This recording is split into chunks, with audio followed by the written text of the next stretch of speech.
Imagina, tipo, a fundação de um movimento incrivelmente revolucionário.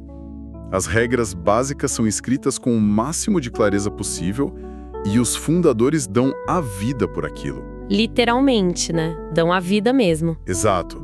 Mas aí, no exato minuto em que esses líderes originais viram as costas, os próprios seguidores começam a distorcer e reescrever o código central. Geralmente a gente tem aquela percepção de que a corrupção de grandes instituições, especialmente ali no cristianismo primitivo, foi um processo letárgico, sabe? Algo que levou séculos. Sim, aquela coisa da política obscura da Idade Média, né? E foi algo super demorado. Pois é, mas as fontes que nós vamos analisar na nossa imersão de hoje argumentam algo muito mais chocante, na verdade. Elas mostram que a mensagem original começou a apodrecer enquanto os fundadores ainda estavam, tipo, literalmente de pé, falando pro público. É um choque de realidade logo de cara, pra quem tá ouvindo a gente. Com certeza. E neste nosso mergulho nas fontes hoje, a gente tem como base principal o capítulo 12 da obra História do Sábado, e o autor reúne uma coleção que é fascinante, de textos antigos, cartas originais e depoimentos de historiadores de peso. Historiadores tipo Edward Gibbon, o Neander, Adam Clarke. Exatamente. O grande foco desse material é investigar de uma forma quase pericial mesmo como a pureza apostólica declinou tão rápido, sabe? E como a tradição humana começou a engolir os textos originais. E é bom deixar super claro para quem nos escuta que a nossa missão aqui não é validar a teologia, nem, sei lá, tomar partido religioso. A ideia é destrinchar a mecânica da narrativa histórica que essas fontes apresentam. É, no fim das contas, uma aula sobre como a comunicação humana funciona. É bem isso, porque entender como a humanidade altera e corrompe mensagens originais é, no fundo, entender a nossa própria natureza, né? Nossa, sem dúvida. Isso se aplica a qualquer coisa. Ao nosso consumo de notícias hoje em dia, à formação de cultura de empresa ou, claro, à história da religião. E o que eu acho mais impressionante lendo esse material é que essa distorção não pegou os fundadores de surpresa. Ah, isso é loucura. O próprio texto bíblico original já servia como um alarme de incêndio disparado. Sim, a sensação de urgência nas fontes primárias é muito palpável. O autor destaca avisos bem específicos deixados por figuras centrais, especialmente o apóstolo Paulo e mais tarde Timóteo. Tem aquele relato de Éfeso, não tem? Tem, sim. Há um relato de quando Paulo discursa para os anciões da igreja de Éfeso. E olha, ele não usa meias palavras. Ele adverte que logo após a partida dele, lobos vorazes penetrariam no meio deles. Lobos vorazes. É um termo forte. Muito forte. E ele diz que esses lobos não poupariam o rebanho. Mas o detalhe mais assustador desse aviso do Paulo é que a ameaça não viria só de fora. É, aqui é onde a coisa fica realmente interessante. Ele diz que do próprio meio daquelas pessoas ali se levantariam homens falando coisas pervertidas para arrastar discípulos. É uma dinâmica pura de traição interna.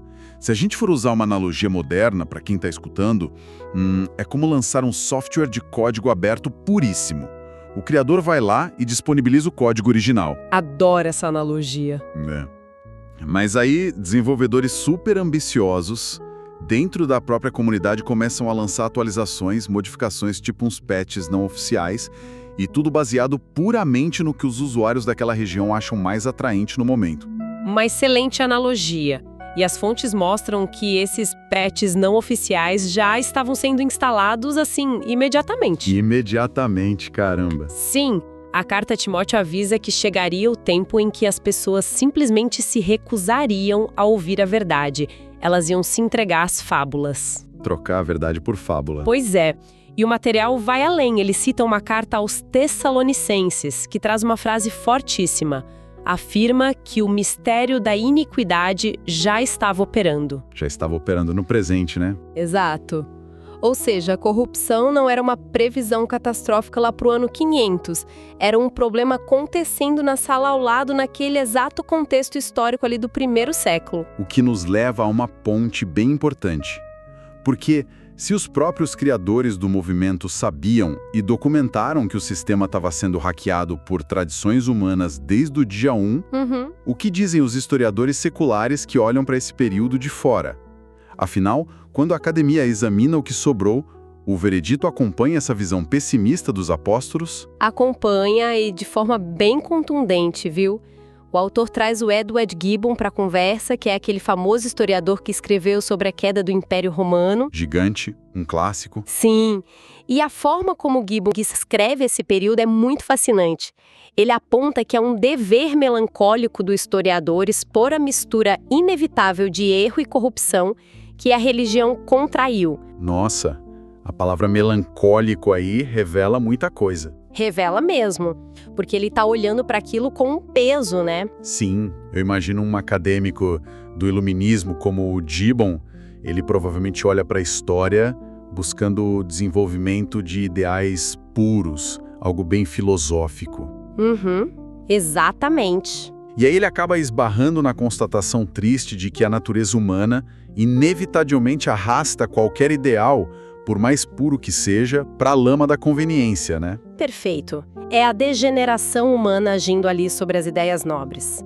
Mas o que essas nossas fontes fazem muito bem é explicar como isso acontece na prática. Porque não adianta só falar que corrompeu, né?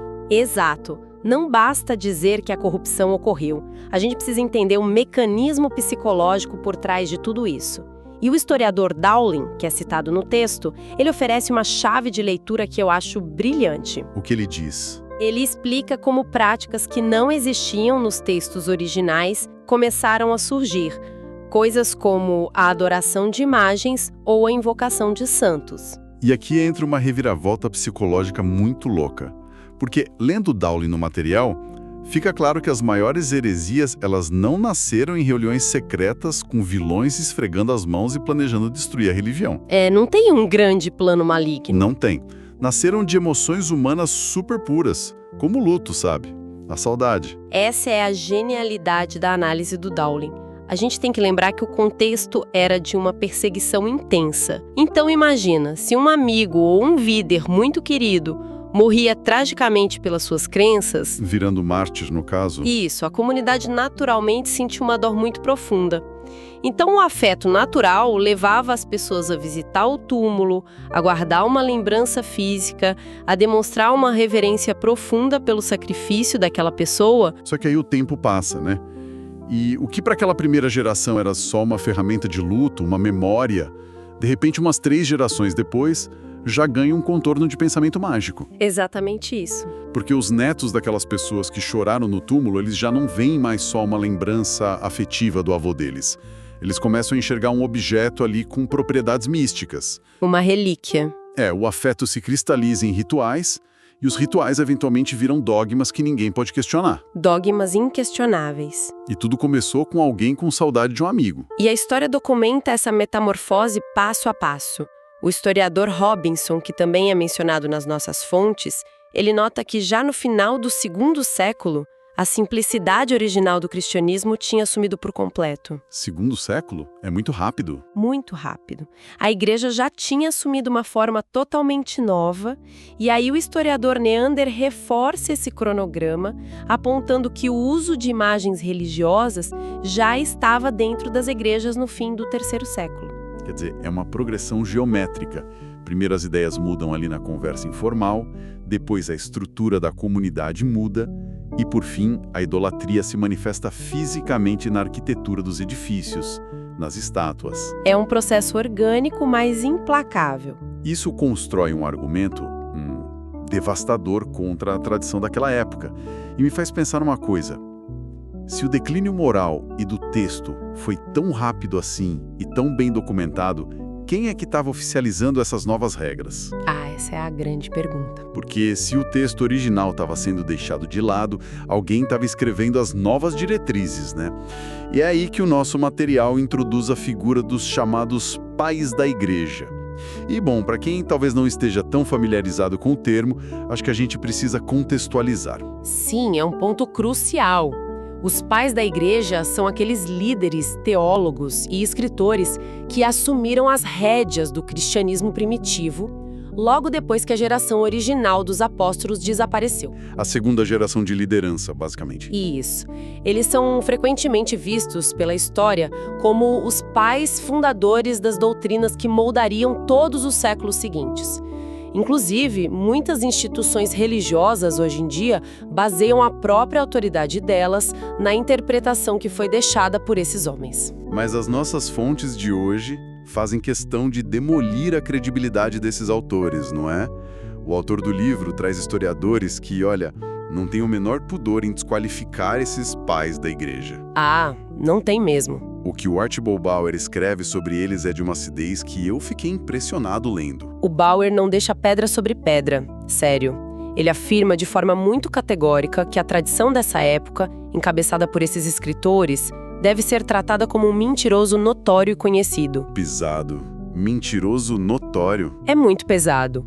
Ele diz que não se deve dar crédito algum a essas informações, sejam orais ou escritas, a menos que sejam comprovadas por evidências externas e independentes. Sabe chamar a base histórica de tantas crenças fundamentais de mentiroso notório, mostra bem o grau de suspeita que a academia tem sobre esse período. Totalmente. E a justificativa para essa suspeita é explicada pelo Dr. Cumming. Ele é outro pensador que é citado na nossa análise de hoje e que traz um argumento sociológico que eu particularmente achei irretocável. Ele responde àquela grande pergunta, né? Por que os escritos dessa época são tão pouco confiáveis? Isso. E a resposta dele foca na realidade prática do dia a dia daquelas pessoas. O Dr. Cumming observa que os pastores mais devotos, sabe, os verdadeiros líderes espirituais ali dos primeiros séculos, eles estavam ocupados demais. Ocupados com o que exatamente? Cuidando de órfãos, cuidando de viúvas, doentes e, claro, enfrentando o perigo bem real do martírio. Eles estavam ali nas trincheiras da sociedade da época. Ou seja, a galera que estava com a mão na massa não estava com a pena na mão para escrever. Exato. Eles não tinham tempo livre, sabe, sentados à luz de velas para redigir tratados teológicos de 300 páginas. Eles estavam tentando sobreviver e ajudar os outros. Consequentemente, quem sobrou para escrever? Bom, aqueles que de fato deixaram escritos volumosos foram, na grande maioria, indivíduos mais abastados, ambiciosos por distinção literária. Pessoal querendo ficar famoso na época. Pessoal querendo ficar famoso, teólogos em busca de influência política ou, em muitos casos, simplesmente os mais fanáticos. A história, nesse caso, foi escrita por quem tinha muito tempo ocioso e uma agenda própria para promover. Olha, é quase impossível não comparar isso com a nossa era digital. Como assim? Tentar entender a doutrina original pura, lendo esses pais da igreja, seria tipo tentar entender toda a complexidade moral e a rotina da sociedade de hoje, lendo apenas as postagens dos influenciadores de internet mais polêmicos, vaidosos e barulhentos. Nossa, essa é a imagem perfeita. É exatamente isso. Né? Porque enquanto isso, a maioria silenciosa, a galera que trabalha todo dia e sustenta a realidade, essa galera não deixa diários publicados lá para o futuro ler. Se a história depender só de quem gritou mais alto no Twitter, o retrato lá na frente vai ser completamente distorcido. Com certeza. E o teólogo Adam Clarke sintetiza essa constatação de forma implacável no texto. Ele diz que a autoridade doutrinária desses chamados pais da igreja é, nas palavras dele, nula. Nula. Zero. Zero. Ele argumenta que qualquer heresia imaginável pode encontrar nesses escritores um instigador. É só procurar que você acha um deles defendendo o absurdo. E, incrivelmente, a situação ainda piora, né? Piora bastante. O material cita William Reeves, que aponta como as gerações seguintes e as instituições eclesiásticas que vieram depois pegaram esses textos que já eram super problemáticos e intencionalmente os alteraram. Eles cortaram partes, forjaram passagens inteiras. Falsificação na cara dura mesmo. Sim. Tudo isso porque o objetivo era criar provas antigas para apoiar decretos e leis que foram inventados muitos anos depois. Eles reescreviam o passado para validar o presente. Se a gente seguir a lógica desses historiadores todos, a tradição dessa época se parece com uma peneira esburacada. Uma peneira que não segura nada da água original. Pois é. Mas, para a gente não ficar só na teoria de como essas fábulas nascem, o material nos oferece um exemplo prático, um exemplo documentado, dentro do próprio texto sagrado. É o famoso caso que a gente poderia chamar aqui de o boato do apóstolo João. Esse é um dos meus exemplos favoritos da obra toda. Por quê? Porque mostra o nascimento de uma lenda urbana, assim, em tempo real. O episódio está lá registrado no Evangelho de João, no capítulo 21. É um diálogo entre Jesus e Pedro. E Jesus faz um comentário meio misterioso sobre João, dizendo algo na linha de: se eu quero que ele permaneça até que eu venha, o que te importa? Uma frase que, bom, convenhamos, soa muito mais como uma repreensão branda do que qualquer outra coisa. Sim. Tipo Jesus dizendo para Pedro, o destino dele não é da sua conta, foca aí no seu próprio caminho. Exatamente isso, mas observe como a máquina da tradição oral humana processou essa fala. A partir dessa frase simples, espalhou-se como fogo por toda a comunidade primitiva o boato de que o apóstolo João tinha se tornado imortal. Que ele não morreria jamais. Isso. O rumor tomou umas proporções tão grandes e tão dogmáticas que o próprio autor do Evangelho foi obrigado a inserir uma correção formal no texto escrito. Ele teve que parar tudo e esclarecer: olha, Jesus não disse que João não morreria. Ele apenas fez uma pergunta hipotética. É quase cômico.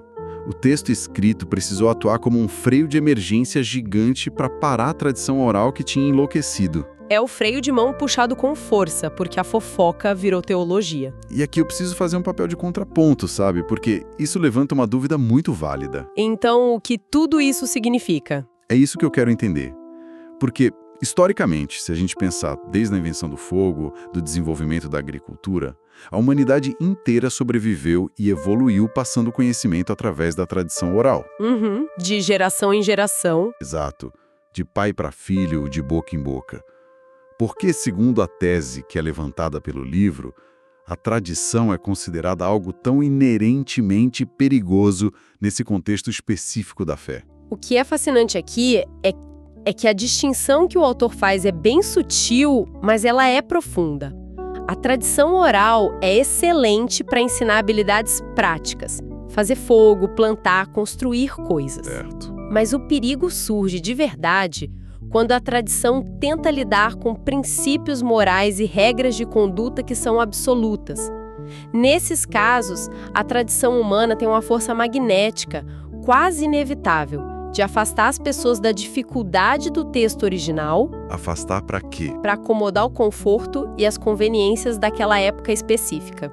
Ao invés de o humano se adaptar à regra que está lá escrita, a tradição adapta a regra ao humano.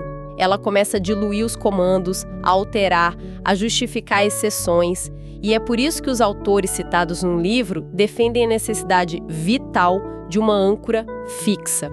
Que no caso é o texto escrito imutável. Isso, um documento que não muda dependendo do humor daquela geração. Essa tensão entre se ancorar no texto e deixar a tradição guiar nos leva para o grande clímax da nossa análise de hoje.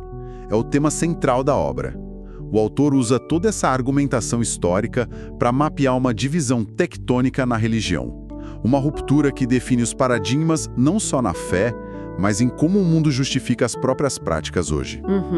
Estamos falando das famosas duas regras de fé diametralmente opostas. Sim, e o texto desenha essa linha divisória com muita lucidez para a gente. De um lado, a fonte descreve a chamada regra protestante.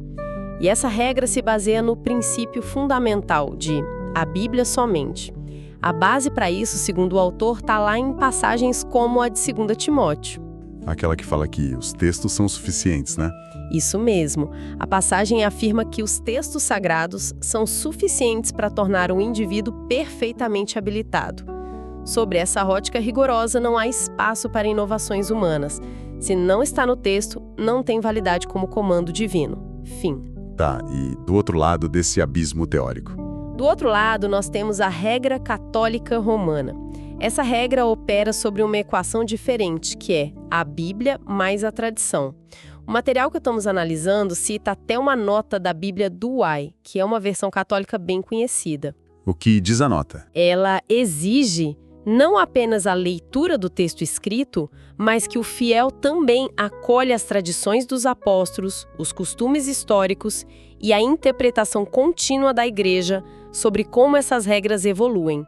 Ou seja, a tradição passa a ter peso de lei com o mesmo status do texto original.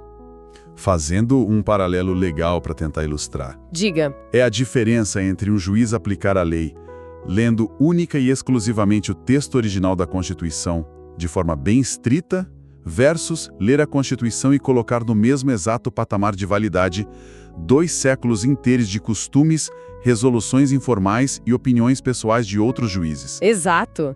Muda completamente o resultado do julgamento. Muda tudo, certo? Vamos desempacotar isso porque o autor arma todo esse cenário histórico minucioso justamente para dar o grande checkmate do capítulo. O ponto central. O ponto central em relação à adoção do dia de descanso.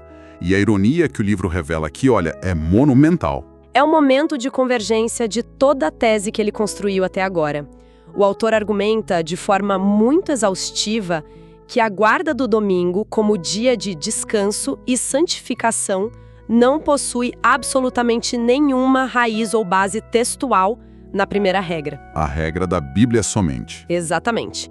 Segundo as fontes e os historiadores todos que ele compilou, não há um único comando original em texto nenhum determinando a mudança do sábado para o domingo. Quer dizer, se a pessoa usa o software original lá sem baixar os pets da tradição humana, o domingo simplesmente não existe como regra. Precisamente, não está no código.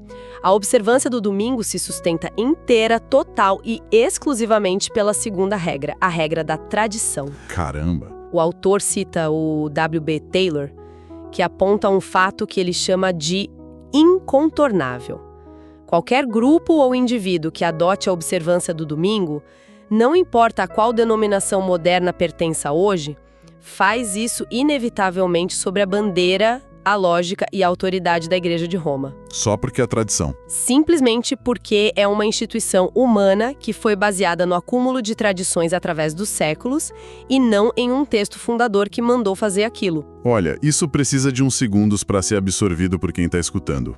É o que as pessoas chamam de ironia histórica suprema. Ironia gigante. Porque, pensa bem, diversos movimentos, ao longo de vários séculos, eles lutaram e até enfrentaram guerras para se separar do controle de Roma.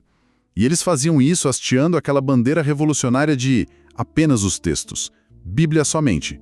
Eles queriam se livrar das tradições humanas todas e voltar para o código aberto original. Essa era a proposta principal. No entanto, na prática de sua rotina semanal mais fundamental, que é o descanso dominical, esses mesmos grupos adotam a regra católica romana da tradição de uma forma quase invisível. E muitas vezes sem a menor consciência do enorme paradoxo com as suas próprias regras de fundação. Se conectarmos isso ao quadro geral, o que isso mostra é o poder incomensurável daquela corrupção inicial que a gente discutiu lá no começo do episódio. Os lobos vorazes do Paulo. Sim. A tal da apostasia não foi só um debate teórico entre uns líderes que se perderam na história. Foi um fenômeno com peso sociológico absoluto. O impacto disso escapou das fronteiras dos concílios, escapou das aulas de teologia e se infiltrou na sociedade de uma maneira tão orgânica, mas tão orgânica, que venceu o próprio texto no longo prazo. É muito fascinante. Uma tradição nascida de umas concessões humanas tão antigas foi capaz de ditar, de forma permanente e global, os calendários civis do mundo inteiro. É verdade. Ditou os contratos de trabalho em escala mundial, a existência do próprio conceito moderno de fim de semana e os ritmos da sociedade ocidental até as operações das bolsas de valores atuais hoje em dia. A tradição se disfarçou tão bem de normalidade que ninguém sequer pensa em questionar de onde ela veio. Ela apenas é o que é. Ao olharmos todo esse percurso narrado pelos historiadores nas fontes, desde aquela advertência super melancólica do Paulo, passando pelos boatos de mortalidade do João, até chegar no domingo como esse monumento supremo da tradição, fica muito claro que a humanidade tem uma necessidade profunda de adaptar mensagens que são absolutas para torná-las mais confortáveis para si mesma.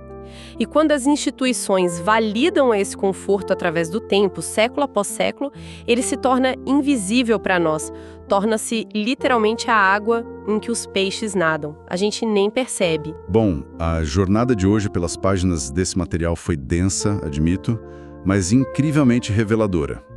Nós desconstruímos a aura mística dos chamados pais da igreja, entendemos o mecanismo psicológico que transforma luto humano em dogma inquestionável e testemunhamos como a disputa silenciosa entre texto e tradição ainda governa literalmente o relógio do planeta inteiro de domingo a domingo. Foi um mergulho e tanto.